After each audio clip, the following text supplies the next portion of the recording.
looking at the Artemis II rocket and spacecraft at Launch Pad 39B at NASA's Kennedy Space Center. Teams concluded a wet dress rehearsal early this morning. Today, we'll discuss the test and next steps. Welcome and thank you for joining us today live from the Space Coast of Florida. We are joined this afternoon by several NASA managers to share more details about how the test went and what's up next. They are Amit Kshatriya, NASA Associate Administrator, Dr. Lori Glaze, Moon to Mars Program Manager, Charlie Blackwell Thompson, Artemis Launch Director, and John Honeycutt, Chair of the Artemis II Mission Management Team. We'll have some brief opening remarks, and then we'll take your questions from both those of you here in the room and on the phone. And a reminder for those on the phone, you can get into the question queue by pressing *1. And with that, we'll start with Amit. Thanks, Rachel. Thanks, everyone, for joining us, and really a big thanks to the media for helping bring the world this incredible mission. We're happy to join you as quickly as we can, coming off of the test last night. When I reflect on where we are today, I think about the team, the hands on the hardware, the countless hours of the challenges overcome, all the teamwork that has brought us to this point. I'm very, very grateful and proud of the team for doing that. I know the administrator shares that. The wet dress rehearsal we had last night was a critical milestone on the way to Artemis II. That was the reason we went to the pad, was to do this test. It allowed our teams to test all the systems required in the all-up configuration. I think it's clear based on what we saw in real time, we're now targeting no earlier than March for Artemis II launch. The Artemis II astronauts have been released from quarantine this morning. They remain in Houston. I want to extend my deepest gratitude to every team member who worked tirelessly on the wet dress rehearsal and all the critical steps that brought us to this point. Really, I mean, it was an incredible effort from so many people to get to this point. Their dedication, expertise, and perseverance has paved the way for us to enter a new launch window. Every challenge that all of you overcame and every detail you perfected led us here, and this milestone is a testament to your incredible work. We're going to review all the data as expected. We just got off console. Charlie got off a little bit later than the rest of us, but we'll review the data, address the items we saw during the wet dress that need future work, and we'll set another series of integrated tests as we go forward, and we'll gather everything we need, and we'll update you as soon as we can. I also want to personally extend my gratitude to this team here. We're missing some of the key team members, but they did just an incredible job getting through that test last night. We had challenges throughout, but the way they managed themselves with poise and dignity and got as much data as we could while the vehicle was in the test configuration, really just a phenomenal job. So really, really grateful to them, and I'd like to hand it over to Dr. Glaze to give you the real details. Great. Thank you so much, Amit. And I'd also like to thank you all, those that are here in the room and those online. Thank you so much. You saw the image of the rocket out of the pad. Those of you that are here have been out there and seen it out there, and I can just say the excitement is just really building. You can feel it in the air when we're out here, when we're near the rocket. It really is spectacular. As Amit said, the wet dress rehearsal is an essential part on our path to flying our 4 crew members, Reed, Victor, Christina, and Jeremy, around the moon and bringing them home. I can tell you that I was conversing with our commander, Reed Wiseman, as we went through wet dress yesterday and following. I know that Amit and the administrator also spoke with the commander, and so we've been staying in constant communication so that they know where we are and that we're all together on this as we are moving forward with our plans. I'd just like to say a couple of words about the wet dress. We really did learn a lot from the Artemis I mission, and we implemented a lot of the lessons learned yesterday through wet dress. And I would say many of those were demonstrated very successfully. And then we were able to actually gain additional data as we were going through the rehearsal. Myself, I know when I went in, I had 3 big things that I really wanted to make sure we were getting data on. And I would say all 3 of those, we did a fantastic job of gathering the important data that we need. First off, everyone's aware of some of the challenges with the hydrogen tanking from Artemis I, and we had made some changes. And I would say the fact that we got to full tanking yesterday on the first try was tremendous success, and we gathered an enormous amount of data on the processes and how we want to go forward with that in the future. So I think that was a huge success for us.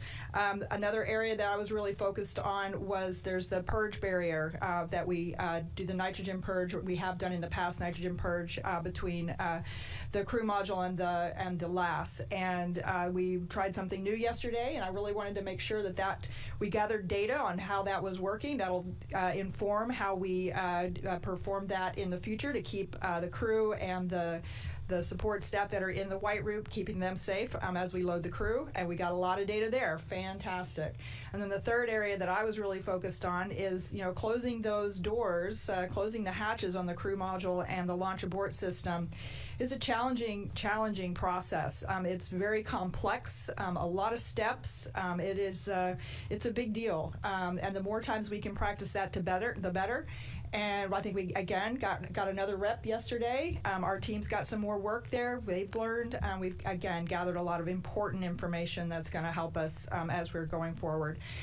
Of course, we also identified some additional issues, and we will be tackling those. They tackled them last night. The team did an amazing job. I want to thank Charlie for her incredible leadership. But Charlie and her teams and John and all of our teams that were involved with the wet dress yesterday tackled a variety of challenges in real time and did a great job there. As we've done all along, we rely on the data that we collect through these exercises like the wet dress rehearsal, and it's that data that leads us and sets the pace for where we're going. We have another opportunity in front of us to test our tanking operations and countdown. As Amit says, we will do another wet dress rehearsal in the future. And we look forward to that additional opportunity to learn more about our systems before we launch our crew to the moon. So we got a lot more work to do to get ready for that mission, and we are ready. Our teams are ready. Those incredible individuals that Amit noted, they are geared up and ready to take us forward. I'll hand it over to Charlie. All right. Thanks, Lori. Appreciate it. And thanks to everyone who is here with us today, either in the room or online. So you heard Amit and Lori both talk about our wet dress rehearsal. So we got into our call to stations on Saturday evening and had our plan T0 for yesterday. Got into our go for tanking. We were a little bit behind getting out of the pad, and we got to go for tanking right around 11:30 local time. Got into chill down for both LOX and hydrogen. That went very well.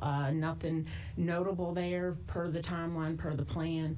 When we got into the LH2 fast fill, which was around 12:29, is when we picked up our first leak in the TSMU in the cavity, which is where the flight and the ground plate come together, and it's that cavity in between. And it's in our 8-inch fill and drain line there. We have a QD that kind of connects those two together. So it was similar, I would say, to some of the signatures that we've seen during Artemis I. Our leak rate was a little bit higher, somewhere in around the I would say 12 to 14%. As you know, we went back, we did some testing between Artemis I and Artemis II, and determined that 16% was an appropriate leak limit for LH2 in that cavity, and so that's what we managed to yesterday. So we saw the leak get up around our limit, and we did a stop flow revert, and when we did that, we saw, of course, the leak came down. We tried a contingency procedure that we used during Artemis I, which is you let that QD warm up, you let the seal warm up, and you try it again. And so we did that a couple times, worked our way through it, and was able to load the core stage all the way to replenish. LOX load went for both core and upper, went really without any issue at all. And we got both stages to replenish, all stages replenish about 17:44 local time yesterday. We worked through a couple things. We had a targeted T0 originally for after 9 p.m. in the evening, but given the contingency procedures and whatnot, we had a new targeted T0 at just after midnight, and we picked up the count, T-minus 10 minutes.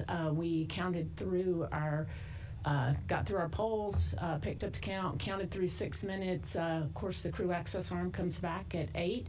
That was a big milestone for us, first time we'd ever done that in-terminal count with the ground launch sequencer. So a big win on that.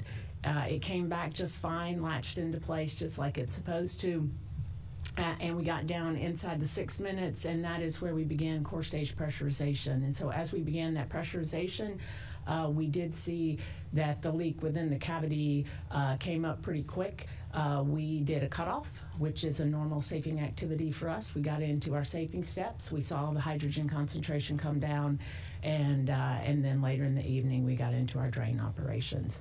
I am happy to report that early this morning, we had the core stage drain was completed at about 6 o'clock, just after 6 this morning, and right now we have all commodities off the vehicle. Both stages, both commodities are drained.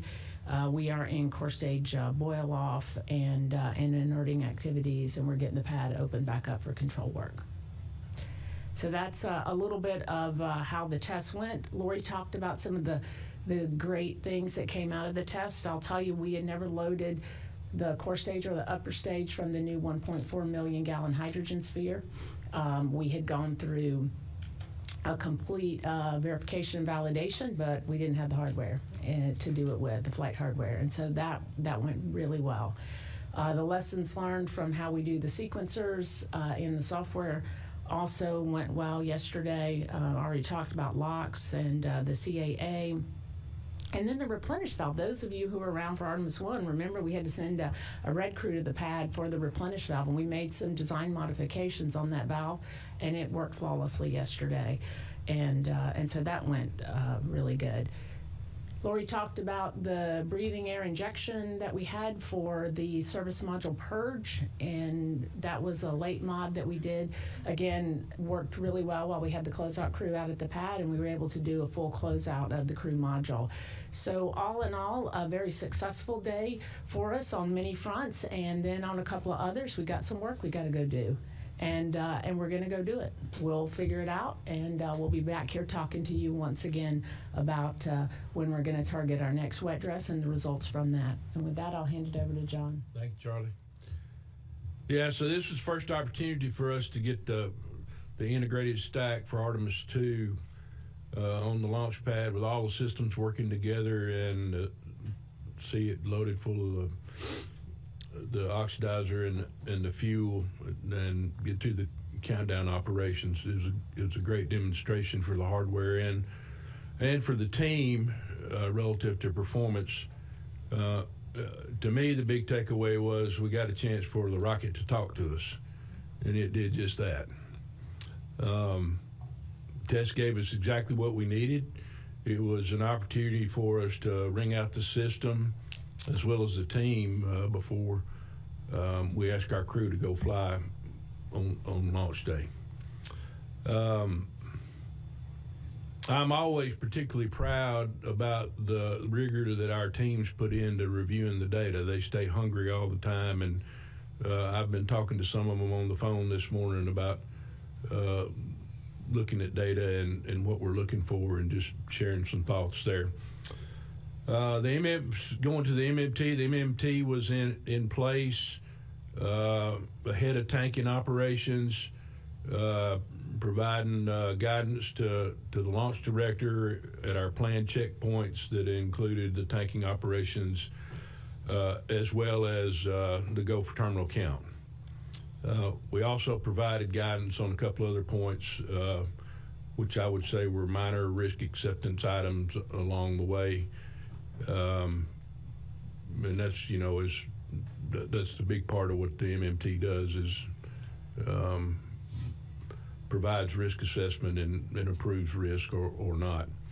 And finally, I'll wrap it up by saying I fully support the agency's decision and the plan we've got moving forward. Rachel, back to you. All right, it's time now for questions. We'll start here in the room, and then we have several already waiting in our question queue on the phone. Another reminder for those on the phone, you can get into the question queue with *1. And with that, let's start over here with Marcia Dunn. Hello, Marcia Dunn, Associated Press. 3 years seems like a long time, enough time to wring out any hydrogen leak problems. Why wasn't there more aggressive testing checks since Artemis I? And sorry, I'm just losing my thought here. If you could just explain how you can still be having the same problem 3 years later. Thanks. Yeah, In my old job as the course or the SLS manager, after Artemis I and the challenges we had with the leaks, we took a pretty aggressive approach, as Charlie mentioned, to do some component level testing with these valves and the seals, and try to understand their behavior and their tolerance for surface finish and FOD or debris or scratches or something like that, right? And so we got a good handle on that relative to how we install the flight side and the ground side interface there. But on the ground, we're pretty limited as to how much realism we can put into the test. And then at the end of the day, and what I would say to that is, we try to test like we fly, but this interface is a very complex interface, and when you're dealing with hydrogen, it's a small molecule, it's highly energetic, and we like it for that reason, and we do the best we can. And actually this one caught us off guard, and the initial things that we were seeing, and the technical team felt like we either had some sort of misalignment or some sort of deformation or debris on the seal.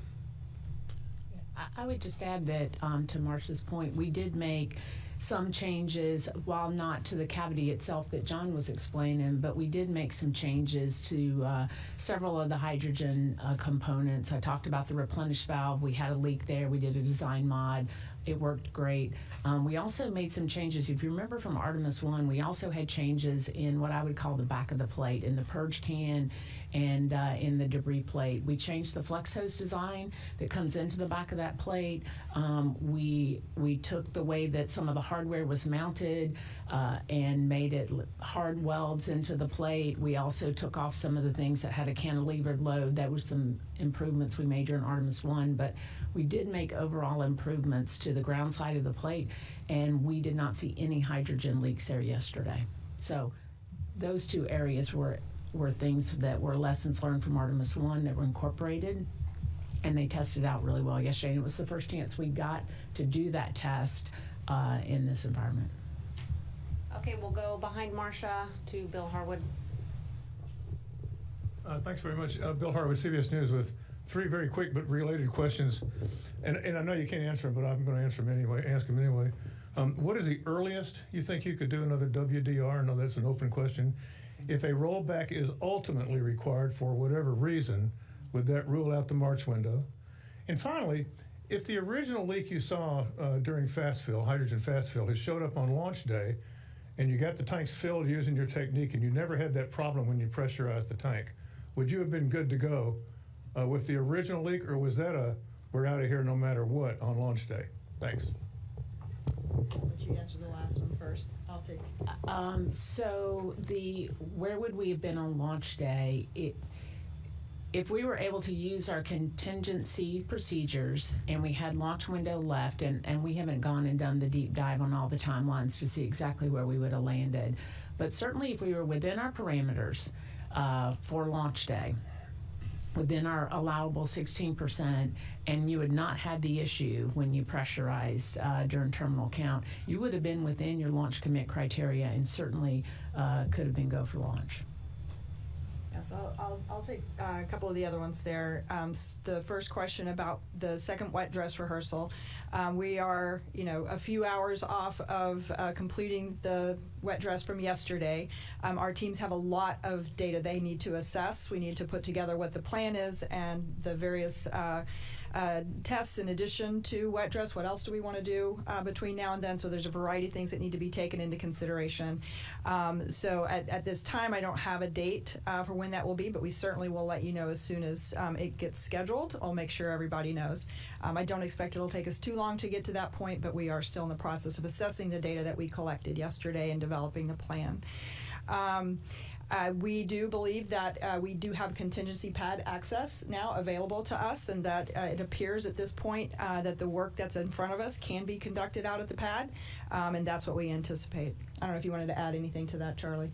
So I would say a couple things, right? During Artemis I, we found out that we can do some work on these plates at the pad. Now, I had hoped that we did not have to demonstrate that again for Artemis II, but we showed that we can go do this work at the pad and be ready for launch. And so that's I would say the first order of business this afternoon when we're done here is for the team to start looking at what that would take and how we'd get into that configuration. Of course, as Lori said, we'll let the data drive us in terms of what the work is in that cavity. But we'll start putting that plan together today. So that's the first part is I think, yes, we can do that out at the pad. The other is that we do have contingency pad access. We developed it for a reason, and that was so that we could do our FTS reset for our clock with the range. And so we have that equipment available to us, and we have it laid into our nominal plan should we need to bridge launch periods between 17 and 18. All right, we'll go here in the front row, and then we'll go to a few on the phone. Hi, everybody. I'm James, our local reporter at Channel 6. So given that you're waiting one more month at least until launch, how's the pressure feel amongst yourselves to finally fly the crew, get them around the moon, especially considering the administration wants to land on the moon in just 2 years? Thank you. Sure. I mean, we feel the pressure to make sure that we're listening to the machine and we're doing the right thing for the crew. I would tell you that we put that pressure on ourselves to be successful, but we don't feel any schedule pressure on this particular subject, specifically for Artemis II, other than the learnings we're going to get from flying SLS and Orion again. There's not, from the production side, there's not particular components that we're waiting on to process the Artemis III hardware. Of course, we're doing major development activities with the lander and the spacesuits, which are, kind of separate from these things, but the Artemis III core stage will be delivered to the Cape. At least the top 4 fits will be delivered here in a few months. We put eyes on the seat command and service module at the ONC. They're in TVAC testing right now. They're ready to be joined. All we have to do is append the new heat shield, which we developed and is qualified and ready to go. So that production activity is occurring separate from the launch activity for Artemis II. However, if we do have learnings from Artemis II, obviously we'll have to cut that into the design. And so we're just we're just doing our normal business, but cranking out hardware for the subsequent flights as we proceed with this launch. All right, we'll take a few questions from the phone before coming back here into the room, and we'll start with Jeff Faust with Space News. Hey, good afternoon. Wondering if you could provide a little bit more details about the hatch issue that you reported during closeout activities on the pad last night. Exactly what was going on, and why is the hatch closure apparently a pretty complicated, involved thing that made it one of the top priorities you wanted to check out in the wet dress? Thanks. Yeah, so I'll comment on that. So the reason we wanted to check out the hatch during the wet dress is just there is limited opportunity to go do that with the integrated vehicle. And we had an opportunity during CDDT for the first time, but the environment's a little bit different being out at the pad. And yes, it's the same hatch, closes the same way, but there's something unique and different about being out at the pad in a cryogenically fueled environment of the rocket that is underneath. And so we wanted to take that opportunity to have the closeout crew demonstrate that. In terms of the complexity of the hatches, there's 2 of them. First off, there's 2 of them to go close out. Folks that were around from shuttle maybe remember the single hatch and the timelines associated with that. This one's a little bit different because you got to get the crew module hatch closed. You've got to get, Lori mentioned, the purge barrier out, which is it serves as kind of like the name implies, a barrier for that interstitial area, and it's multiple components that come out, and then there's just the closeout of the white room itself. So there's just a timeline and a waterfall of work. I don't know that there's any one thing that is very complex about it. It's just the series of work. And of course, for us, we're always monitoring that work because it does contribute to how long our crew is on their back before we get to T0. All right, we'll take another one from the phone from Joey Roulette with Reuters. Hi, thanks. Questions for anyone. I just wanted to re-ask Marcia's question on why this hydrogen leak caught you guys off guard this time, as Joan Honeycutt said. Why wasn't this detected earlier as a possible thing that could come up? And then also just wanted to get clarity on the Orion closeout work. I know we just talked about the Orion issue, but Jared Isaacman said that additional factors included extended Orion closeout work. And so what is the work ahead on Orion? Thanks. I'll take the first part. Maybe you guys can do the Orion. Yeah, Joey, it's a good question. As we said, we test the component level, right? And we made the improvements we made from Artemis I. I think, and I don't want to get ahead of the data review, but part of I think what might be contributing to it, and we have to go inspect the seal and see if it was, what condition it's in. But, when we're mated to the tail service mast and we roll, that rollout environment is very complicated, as you see the size of the machine there and, kind of the way in which we have to push it out to the pad. So, and while we're rolling, that interface is in communication. And so, we don't really know exactly. It's very hard to predict kind of what credit we can take for and what the acceleration environment is all the way up and down the stack. When we did Artemis I, in fact, we did a lot of stop and start tests to see if we could characterize it. But even then, it's pretty complicated from a stress and strain standpoint. And so that's not an excuse. It's just that's the first configuration on which we've been able to witness that environment. Lots of times when we look at the duration the rocket can stay at the pad, we have a very good understanding of like onshore winds and those loads and how those affect the mated stack, because that's more predictable. The one thing that's very hard for us, and we kind of keep in our pocket as pretty constrained, is the number of rolls. Those of you guys that followed Artemis I, we were very particular about that because we can't take credit for the witness of that rollout environment. It's very complicated. And so we think that's a contributor, but again, we have to tear the seal apart and see what happened. And I'll leave that for the Orion question for y'all. In terms of the amount of work, if I'm following the question correctly, the amount of work in Orion closeouts for where we were in wet dress, when we were essentially configured for launch, that was always part of our plan because we wanted to limit the amount of work between WDR and our earliest launch opportunity. So in terms of a lot of work within Orion, there really wasn't a whole lot left between WDR and launch. We did have some late stow and some other things, and obviously the final configuration for launch relative to some of the crew equipment. But overall, we were in I would say, very close to launch configuration yesterday. Okay, we'll take one more on the phone and then come back to this side of the room. The next question is from Eric Berger with Ars Technica. Hi, thank you very much for doing this. Earlier today, the NASA administrator said of DSLS, the flight rate is the lowest of any NASA-designed vehicle, and that should be a topic of discussion. And so I'd like to ask about that. Going back to the green run years ago, I think that this is maybe the 7th or 8th time the SLS rocket has been fueled, at least the core stage, and all of these tankings have been pretty adventurous. So I'm just wondering, given the low flight rate, do you think launching this rocket is ever going to be more than an experimental process? Thank you.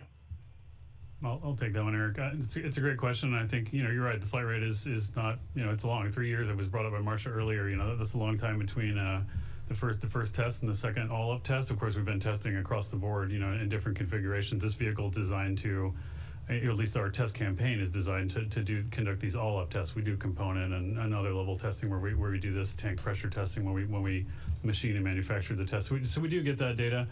But, to be fair, it is going to be experimental because going to the moon in this configuration with the energies we're dealing with, and every time we do it, these are very bespoke components. They're in many cases made by incredible craftsmen, and so the geometries of them, even though they're within tolerances, each one of them is different. Honeycutt said earlier, this is the first time this particular machine has borne witness to cryogens, and how it breathes and how it vents and how it wants to leak is something we have to characterize. And so every time we do it, we're going to have to do that separately. This is the configuration that we need, the energies we need in order to achieve these near-term missions.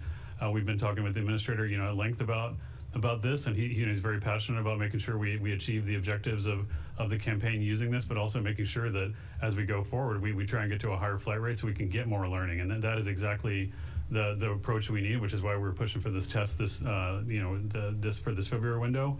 And we're going to try to, as Charlie and Lori and the guys get ready to go, get another test as quickly as we can. Okay, let's go to this side of the room. We'll start here in the front. Hi, Philip Sloss. I think for Charlie, just to try and get a little bit more color on what you saw yesterday with the hydrogen concentrations in the umbilical cavity. Because when we first saw it, we first saw the report, you were up to about 55% or somewhere in that neighborhood. Did you see elevated hydrogen concentration throughout fast fill, or did you see a change near the point where you tripped the limit? And then were you seeing any difference between the flows through the fill and drain line and the bleed line, either in that space of time, or again, you talked about getting into pressurization at T-minus 6 minutes. I assume you get into drain back at that point through the bleed line. Is that what possibly tripped the limit during terminal count? So let me start with when we saw the leaks. Let me start there. So, what we have learned during the Artemis tanking campaign is that this interface is sensitive to flow rates and pressures. We learned that during Artemis I, and we saw the same thing. Yesterday. It was when we went to fast fill. We were in slow fill. We were within our limits and within our bands. It was when we transitioned to fast fill that we began to see the limits creeping up, or the concentrations within the cavity creeping up. And we did, was it a steady rate? I mean, it increased. We got up to, probably 12, 14%. And then when we got close to the 16%, that's when we did stop flow and revert, and decided to invoke our procedure for letting that interface warm up and then retrying it again. During Artemis I, we found that sometimes I was very successful. I mean, that's a pressure assisted seal, so sometimes letting it warm up and then putting some more pressure across it, you'll see the seal improve. And so that was the goal yesterday. When we tried it the second time, the performance was pretty similar.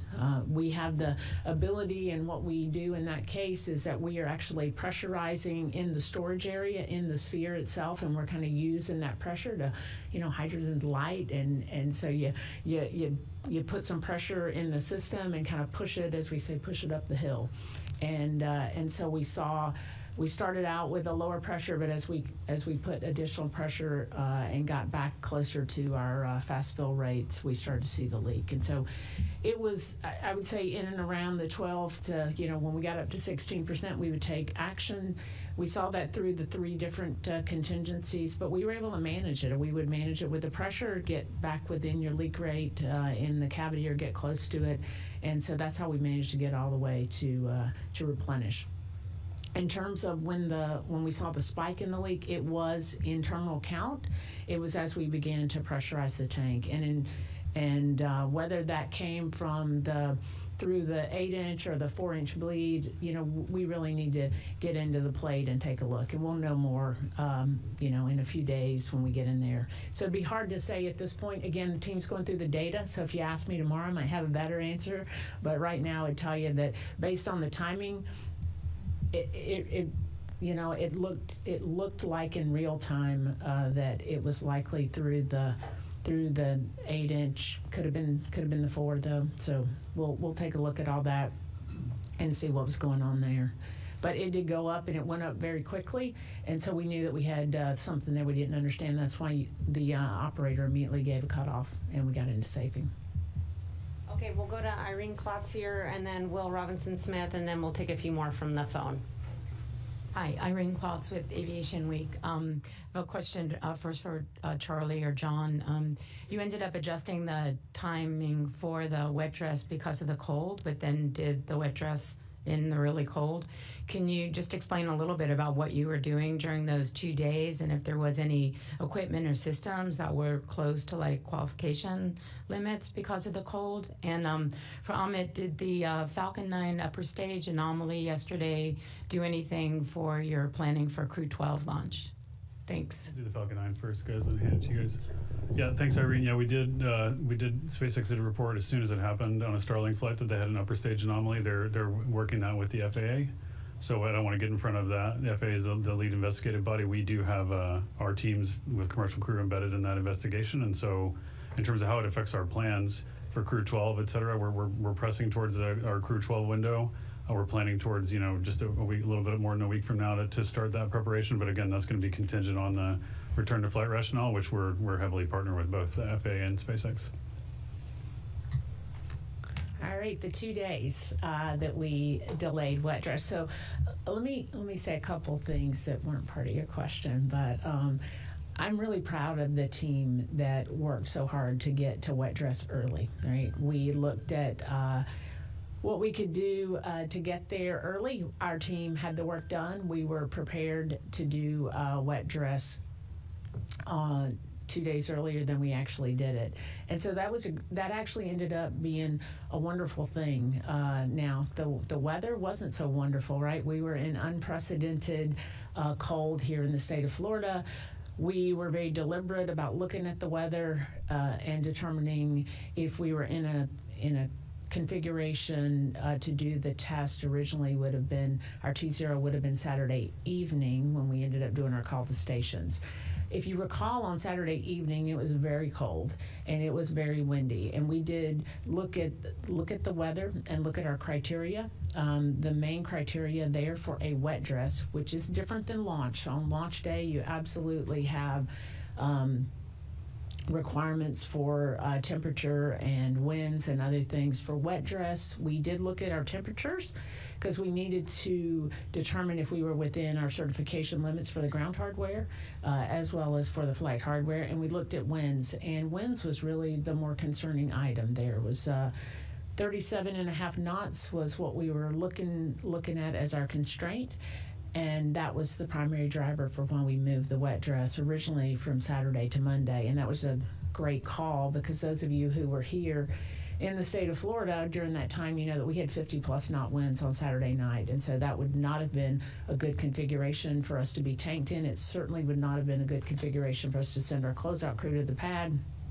And so that was part of the consideration for moving it. In terms of how did things go, we certainly saw in some of our, I'll say, pneumatic equipment, right, that is sensitive to temperatures. You know, we saw some fluctuation in some of our regs, but we have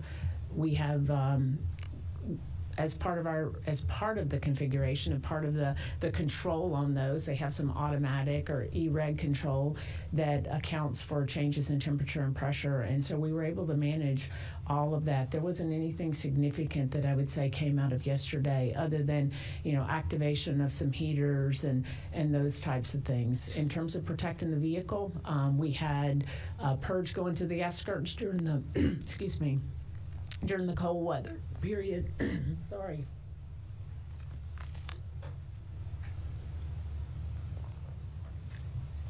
Sorry about that.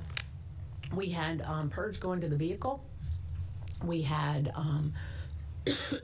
heaters configured. So in terms of taking care of the hardware at the pad, we had all the right things in place. Okay, let's go over here to Will Robinson-Smith.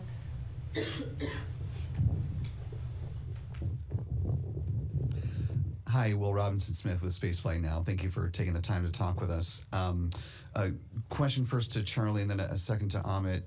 For Charlie, in the blog post that came out sort of summarizing wet dress yesterday, it mentioned that there were troubleshooting issues regarding to audio comms across the ground teams that have been present for the past few weeks, including during WDR.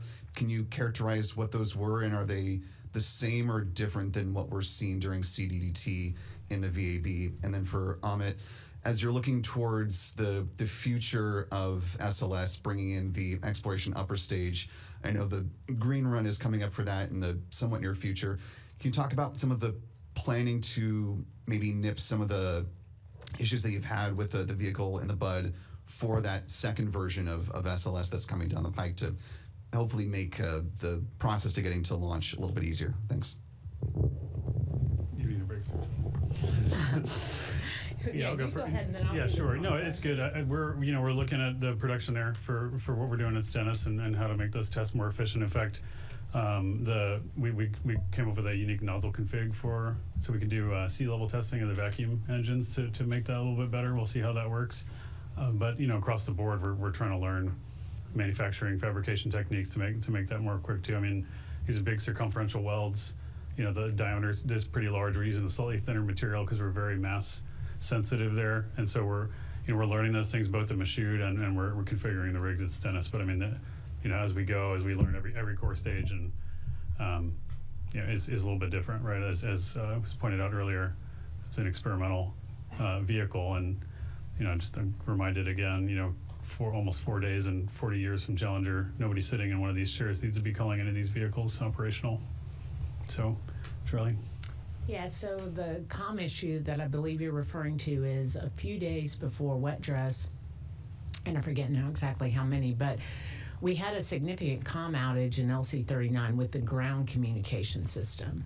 And that's the OIS loops that we use to communicate across our teams, both here at Kennedy and then back to our support centers across the country. And so we ended up calling in, I'll say, a suite of experts to go look at what might be causing that outage. And it really ended up being I'll say, a series of events that had happened, and it was within the and I'm probably not the right person to answer this in this level of detail, but let me just say that it was in the kind of the details of the code. It was an edge case where you had a series of events that had to line up just perfect, and they did, and it ended up taking out our one of our LC-39 communication servers. So the team did a great job, pulled in a lot of experts, including the supplier of this equipment and NASA experts from across the country.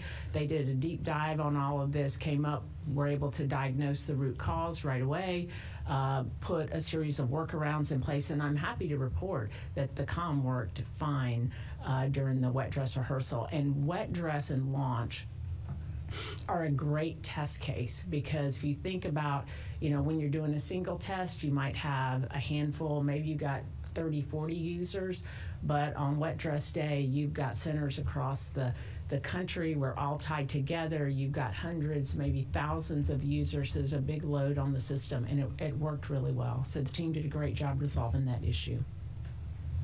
Okay, we'll go back to the phone bridge, and we'll take a question from Micah Maidenberg with the Wall Street Journal. Hey, thanks, Rachel. Maybe for Charlie or John, could you talk about some of the top items the team did not get to practice with the rehearsal stopping when it did? And do you actually need to get closer to or hit that 33-second mark during a rehearsal before an actual launch? Thanks a lot. It's a good Honeycutt question. I'll take it. So one of the things that we didn't get to do yesterday that we wanted to do, well, let's talk about the things that we did. So we loaded the core stage and the upper stage with hydrogen, got to replenish. We loaded LOX, upper stage and core, got to replenish. What are the things we didn't do? We wanted to get through terminal count. We wanted to get inside of terminal count. We wanted to hold, and we wanted to verify our 3-minute hold capability, which is that you've got all of your cryoprop systems in a launch-ready state, and you can hold them there for up to 3 minutes. And we wanted to demonstrate that capability. We wanted to demonstrate a recycle, which is we would go down, have a planned cutoff in the countdown, come back and retarget a new T0 and be able to demonstrate that within the launch window. Didn't get a chance to do that. And then we would come down, do the handoff to ALS, and then cut off shortly thereafter. So I would say those are probably the 3 things that we had intended to do yesterday that we did not get an opportunity to do. And we'll target doing those in the next wet dress. The next question is from Denise Chow with NBC News. Hi, thanks so much. It sounds like for now work will be happening out at the pad. But I was curious if you have any early indications yet about whether you might need to roll back to the VAB. And then if you guys need it, are there launch opportunities beyond April that are available? Yeah, I'll Take the first stab at that. As I said earlier, right now it looks like the work that needs to be done can be done out at the pad. So we're gonna assess that. If that changes, we'll let people know. But that's the intent. As far as the launch opportunities, I know we've published what those opportunities and what the available dates are that could be targeted. We published those for February, March, and April. We've got opportunities in every month, several days. So, if necessary, we'll go beyond that. But yeah, there are opportunities. We do have, as you know, constraints on a variety of different constraints that determine just how many days within the lunar month we have available for launching. You've seen for February, March, and April, it's on the order of about 5 or 6 days. It'll be something similar. It varies month to month, but yes, there are additional opportunities. Okay, next on the phone we have Anthony Leone with Spectrum 13. Hello, and thank you very much for taking our call today. With the leak issues that Artemis 1 and 2 have faced, will this reinforce NASA's consideration of using a different vehicle for Artemis 3, such as Blue Origin's Blue Moon lunar lander, which was something that then acting Administrator Sean Duffy talked about? Thank you. Yeah, sure. So we are, of course, heavily partnered with Blue Origin and SpaceX and other super heavy lift launch vehicle providers. They're integral to our architecture. So we're going to continue to partner with them and share learnings and implement and put them into our mission plans. So that's certainly true. Changing commodity on SLS or changing the design that in that severe way will probably disable the production significantly. And make a change, you expect a change. We're as discussed earlier, it's hard enough for us to get into a flight-like configuration in a lot of these tests, and so now putting a big design square wave into it, I'm not sure would have the value that we'd expect. What we really want to do is let industry innovate on their own machines, and then when they're ready to support our missions, we'll cut them into the architecture and use them as we need to. Okay, next on the phone we have Marcia Smith with Space Policy Online. Thanks so much. Could you tell us how long you can keep the stack out at the pad? And I seem to recall that on Artemis 1, one of the factors was you needed to change the batteries on the flight termination system. Is that still an issue this time, or have you found a way around that? Sure. There are some batteries with flight termination that will need servicing, but we talked earlier about the pad access that we now have available for Artemis 2. That was a lesson learned from Artemis 1. So there are some things that we can do servicing out at the pad.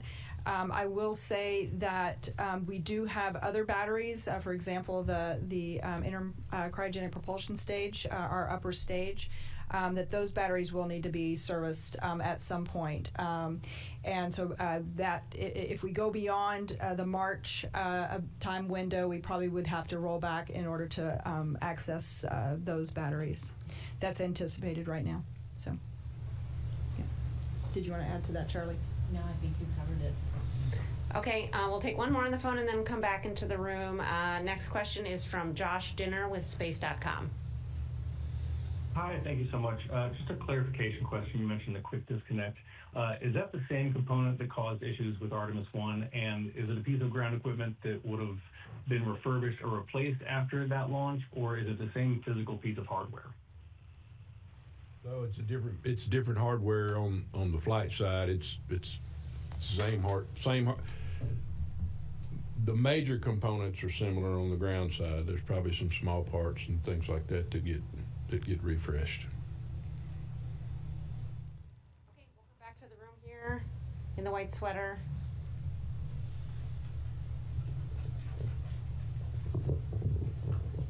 Hi, thanks so much. Jackie Waddles with CNN. A question for Mr. Honeycutt. You mentioned that there were some minor risk acceptance issues that the MMT worked through. Curious, could you give us insight into any of those and how the MMT discussed and what you communicated? Yeah, Charlie talked about launch conditions versus testing in wet dress conditions. The majority of those were things like purge temperatures being out of limit just a little bit, and that doesn't bother us because those are really what's required to fly. They were pretty minor, but our process drives us where we're violating any launch commit criteria, taking a waiver, or there's risk acceptance involved.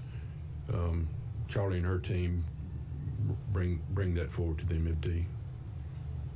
Okay, we'll come on this side, third row. Yes, Zachary Albert with the Launchpad from Canada. For Charlie, looking forward to the next wet dress rehearsals and then a launch attempt, can you take us through what the limitations are for, if we get into tanking, what the limitations to recycle for another opportunity on another day? Artemis 1, I know we heard 24, 48 hours. Also, looking towards the vehicle, are there any waivers that are maybe approaching a deadline that we'd have to look at? With Artemis 1, big one was the SRBs. Are we approaching any of those cutoff timelines that we'd have to look at some sort of waiver? So I'll probably invoke the panel for some of the greater waiver pieces, but I will talk about the recycle capability. So we have two things that in a wet dress that we do, and the first is, or the plan was to come through a nominal count, because on a real launch day, one of the things that we can do is that we come through count. We have a 2-hour launch window, provided that you have enough window to do this. If you had an issue where you had a cutoff in the middle of your term count, you have the ability to go get back into fill, get your tanks topped off. If it was something that you could clear, explain, work your way through, and then retarget a new T0.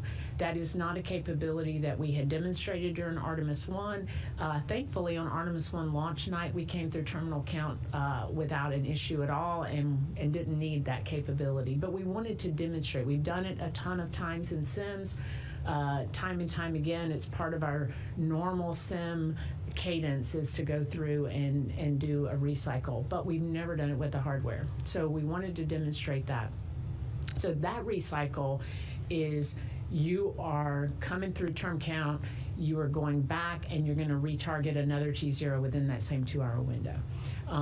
The difference when you were talking about the 48-hour scrub that we had, that is our turnaround between launch attempts. And yes, we do have a very different capability this time around. And before, we utilized somewhere between, depending on when you scrub, somewhere between 250,000, 300,000 gallons of hydrogen. We have losses just in boil off, and so you have to replenish that. And during Artemis 1, that was about 30 tankers worth of hydrogen that we had to roll into the pad. We did about 20 hours of replenishment ops, and that set us up for a 48-hour scrub turnaround. That also puts a big demand on the suppliers. That's a tough turn for really everyone involved. So we built the new 1.4 million gallon hydrogen sphere. Again, first time we'd ever used it, we refer to it as our loading sphere, because that's how we intend to load the vehicle, and we use the old sphere to store hydrogen. So when we have a scrub, we can instead of taking those 30 tankers, we can push a couple of 100,000 gallons of hydrogen from one sphere to the other and be ready for the next attempt. And so we do have a 24-hour scrub turnaround capability for Artemis II as a result of that new hydrogen sphere. Yeah, probably the biggest one you mentioned was the booster. So the booster office does a really good job of staying way ahead of us on when our need is and doing their assessments. So for the near term, we're still good. If we start seeing where we may bump up against that, they'll go reassess. But those assessments have all been positive to date. Some of the other areas you've already heard about, batteries, and then soft good. The Moon to Mars Enterprise does a great job tracking all those life limit items. So I don't see any concern out there right now. Specifically, I think the cast life is good till 28 on the boosters, I think, for this pair, and then slump. You worry about slump, just propellant grain migration, but we can measure that as we go, so we can actually take witness and see if we're getting any migration. We're not seeing any of that right now. A handful of other things on the vehicle, on the spacecraft, like the active, the scrubbing capability of the sorbent material and the CO2 beds is also something we watch, but we've checked that through the middle of 27, so we got a lot of margin there. We'll go back to the phone bridge to the next question from Alicia Stowers with Mashable. Hi, thanks for taking my question. My initial question was going to be about those ground communication dropouts, but since that's already been answered, I was wondering, just sitting at the pad while this work is being completed, is there increased risk of damage to hardware and electronics on SLS through, exposure to these extreme temperatures and, weather elements? Take a shot and I'll hand it over to John. So one of the things about having space hardware is, that tank is rated for hydrogen at minus 423 degrees. So when you stack that up against a local forecast of 25 to 27, there's certainly things we take into account as it relates to flying. But sitting out at the pad, it's in pretty good shape, especially with the purges on the vehicle. So I think that's, I don't know if you have anything. Yeah, I mean, when we go through our testing and certification processes, we account for all the conditions that we could experience out at the pad, and even back for Artemis I, when we had the high winds from the threat of the hurricane coming through, we did the assessment and we said, hey, it's safer to stay at the pad than just take another rollback, right? Get one hurricane, right? So yep. We also have lighting protection. All that's we protect for. We don't do it carelessly, but I think the vehicle's pretty robust against those conditions. We'll take one last question on the phone from Paul Brinkman with Aerospace America magazine. Hi, yes, I would like, could somebody please explain in this context how the leak threshold is determined? I believe 16% was mentioned. What exactly is the risk of a leak at 16%? Why precisely the countdown was terminated in that case? I can take a shot at that, or John, if you want to add. Yeah, what I would tell you, in the shuttle program, I always had scratched my head about why we had such a low requirement at 4%.